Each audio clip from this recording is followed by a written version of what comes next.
भारत में एचएमपीवी के मामले तेजी से बढ़ रहे हैं। अब तक भारत में एचएमपीवी के 11 मामले सामने आ चुके हैं, जिनमें ज्यादातर बच्चे हैं। भारत में फैल रहे एचएमपीवी के मामलों को लेकर लोग डरे हुए हैं। एचएमपीवी के लक्षण कोरोना जैसे ही हैं, वही सर्दी, जुकाम, बुखार और गले में घरघराहट। ऐसे में कैसे पता चलेगा कि कहीं आपको एचएमपीवी वायरस तो नहीं हुआ है? और अगर एचएमपीवी का खतरा लग रहा है तो क्या करना होगा? इस वीडियो में इसी पर बात करेंगे। नमस्कार, मैं हूं अदिति शाह और आप देखना शुरू कर चुके हैं न्यूज नेशन डिजिटल। चीन से भारत आए इस वायरस का नाम ह्यूमन मेटान्यूमो वायरस यानी एचएमपीवी। ये एक आरएनए वायरस है। वायरस से संक्रमित होने पर मरीजों में सर्दी और कोविड-19 जैसे लक्षण दिखाई देते हैं। इसका सबसे ज्यादा असर छोटे बच्चों पर देखा जा रहा है। इनमें 2 साल से कम उम्र के बच्चे सबसे ज्यादा प्रभावित हैं। एचएमपीवी वायरस की पहचान पहली बार 2001 में हुई थी। एक डच रिसर्चर ने सांस की बीमारी से जूझ रहे बच्चों के सैंपल में इस वायरस का पता लगाया था। हालांकि ये वायरस पिछले 6 दशकों से मौजूद है।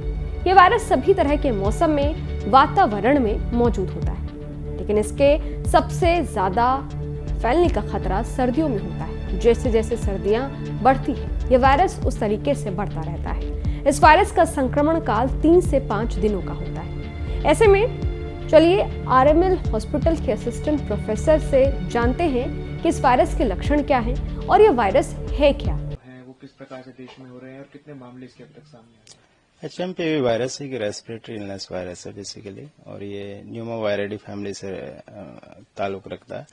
और इसका यही है कि रेस्पिरेटरी इन्वॉल्वमेंट होता है, तो इनका upper respiratory, lower respiratory system का इन्वॉल्वमेंट होता है। Symptoms basically influenza like he होते हैं इसके, जैसे रनिंग नोज हो गया, ठीक है, नोज ब्लॉकेज हो गया, हेडेक हो गया, फीवर हो सकता है। और इसका इम्पैक्ट ज्यादातर जो वल्नरेबल एज ग्रुप है, एल्डरली, चिल्ड्रंस, प्रेग्नेंट लेडी या एंड ऑर्गन डिजीज के केसेस है, हार्ट डिजीज, किडनी डिजीज और लिवर डिजीज, उसमें ज्यादा इम्पैक्ट देखा गया।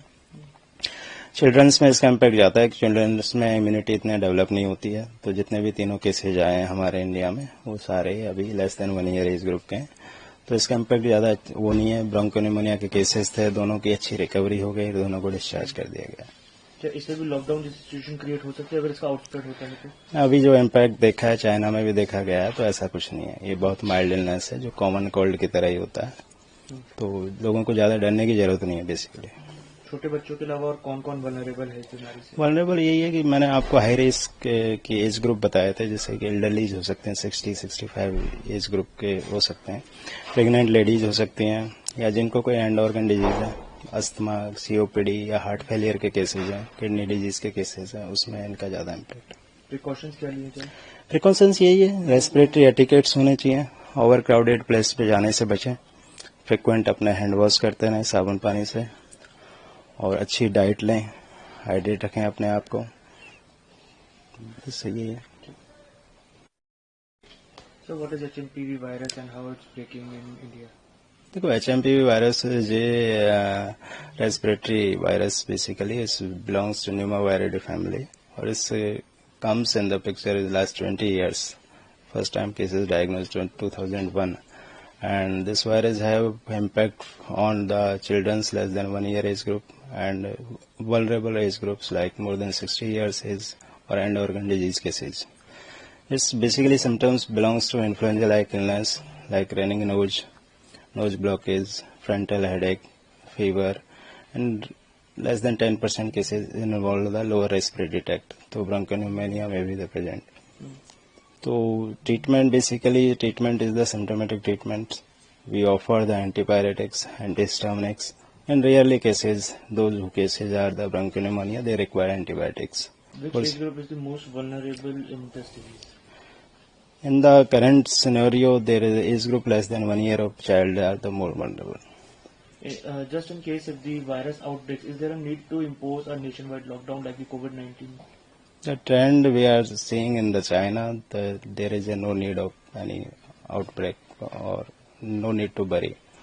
हालांकि कई जानकारों का कहना है कि हमारे शरीर ने समय के साथ साथ वायरस की मौजूदगी के हिसाब से खुद को ढाल लिया है। अधिकतर मामलों में सभी वायरस के संक्रमण लक्षणहीन या हल्के होते हैं, लेकिन कुछ व्यक्तियों के लिए, खासतौर पर जिन्हें कोई गंभीर बीमारी है, उन्हें हॉस्पिटल में भर्ती होने की स्थिति पैदा हो सकती है। कोविड-19 के विपरीत एचएमपीवी लंबे समय से मौजूद है और इस बात का कोई सबूत नहीं है कि ये भारत में पहले की तुलना में अभी अधिक तेजी से फैल रहा है। हालांकि अगर आपको एचएमपीवी को लेकर डाउट है तो आप फौरन डॉक्टर से मिलें और अपना टेस्ट कराएं। आपको पैनिक होने की जरूरत नहीं है, ना पैनिक करने की जरूरत है। खुद से कोई दवा तो बिल्कुल भी ना लें और ना ही कोई घरेलू नुस्खा अपनाएं। अगर आप अकेले रहते हैं तो आप मास्क लगाकर किसी दोस्त या किसी साथी या किसी करीबी की मदद ले सकते हैं, जाकर के अपना चेकअप करा सकते हैं, डॉक्टर से मिल सकते हैं और उन्हीं के सुझाव पर आपको दवा लेनी है। खुद से कोई दवा नहीं लेनी है।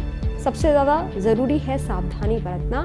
आप जितना सावधान रहेंगे उतना आप इस वायरस से सुरक्षित रहेंगे। इसलिए डॉक्टर से मिलना बहुत ही ज़्यादा ज़रूरी है, ताकि अगर आपको इस वायरस को लेकर के हल्का सा भी डाउट है कि कहीं आप इस वायरस से संक्रमित तो नहीं हैं, कहीं आपके घर वाले इस वायरस से संक्रमित तो नहीं हैं, तो आप फौरन जाकर के डॉक्टर से मिलें। ये वीडियो आपको कैसा लगा? इस वीडियो पर आपकी क्या राय है? कमेंट बॉक्स में ज़रूर बताइएगा। बाकी देश और दुनिया की तमाम खबरों के लिए देखते रहिए न्यूज़ नेशन, मेरे यानी अदिति शाह के साथ। शुक्रिया।